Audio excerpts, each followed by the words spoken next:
If you're over 40 and struggling with poor sleep, anxiety, or stubborn weight gain, there's one key hormone you might be missing: progesterone. Today we're diving into why progesterone is essential for women in midlife, how ignoring it can lead to some serious health issues, and why taking care of your hormones is critical. By the way, my name is Dr. Tabatha, your Christian physician. I'm a triple board certified OBGYN turned functional medicine physician, and I'm here to give you the truth about what your hormones are doing and why you're struggling. So let's get into it. I often get asked, why do women's hormones change after 40? Well, here's the deal. Our ovaries have a certain number of eggs that we are born with. And over time, those eggs either get released and ovulated as potential pregnancies every month. That is part of your menstrual cycle, or they die off. And there's a lifespan to our ovaries. So as we hit 40, those eggs are declining rapidly, and we don't continue to ovulate consistently every month. When we don't ovulate, we don't make our progesterone. Our estrogen shifts, and then we begin this roller coaster in our 40s of estrogen dominance and progesterone deficiency. And what that looks like sometimes can be heavier periods, more painful periods, or longer cycles, meaning you may go 30 or 45 days before you have a period, or you might even start bleeding every couple weeks. All of these changes are your body telling you that your hormones are shifting. And here's the key. Progesterone is our natural anti-anxiety calming hormone. It keeps us sleeping well. It keeps our anxiety under control. And estrogen is our natural antidepressant hormone. It gives us drive and energy and motivation to do stuff. So we want those two to be balanced. And when estrogen is dominating and progesterone is declining, we can start to feel more anxious, more irritable, and start to wake up during the night because we don't have our lovely progesterone that we need so much. You're also having physical changes. So estrogen is a growth hormone. It helps things grow. It helps the lining inside your uterus grow. It helps the breast tissue grow and the fat on your hips grow. And then progesterone is supposed to keep that growth in check. So when we get into those 40s and we start to have a decline in progesterone, estrogen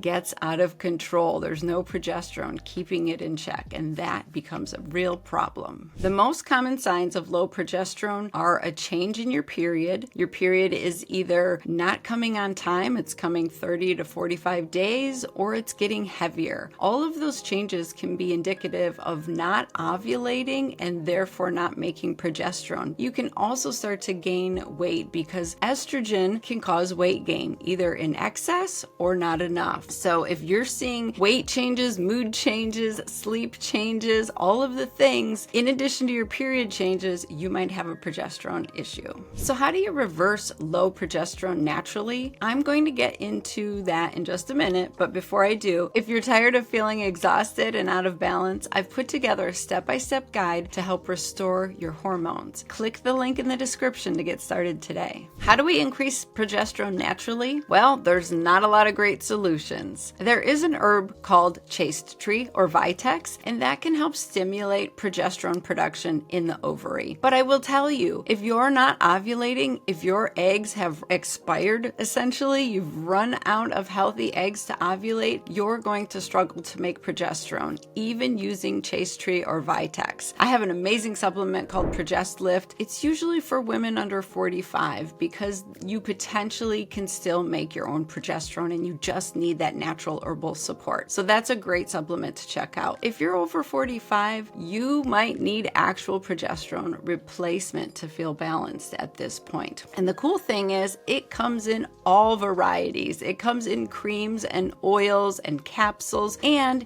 you can get a low dose of it over the counter online. It's easy to get. But let me be clear, these are really low doses. We're talking 20 milligrams, maybe 40 milligrams of progesterone. So you have to use a lot of these oils or creams to get the effects that you want. And sometimes sometimes if you use it transdermally, meaning you're putting it on your skin to absorb that progesterone hormone, you might not get the help with sleep. That comes from the oral progesterone capsule, and that you do have to get as a prescription from a licensed provider. So we can always help with that. That is one of the things that we do at Dr. Tabatha, which is my virtual medical practice. We see women all over the country. We help with progesterone replacement, and that can be a game changer to get you through your 40s. You might be thinking, I don't want to take progesterone replacement therapy. What can I do to actually feel better and get through this transition of my progesterone declining? There's a couple things. First and foremost, you want to get control of your estrogen because you don't want to end up in an estrogen dominant state. So supporting estrogen metabolism looks like supporting your liver. You want to cut out alcohol, get off those over-the-counter medications like Tylenol and Benadryl that are hard on your liver. You want to decrease your sugar and simple carbohydrate intake because that also is hard on your liver, and then you can't metabolize your estrogen properly. It is really important to get that estrogen under control. There's also herbs that help with that.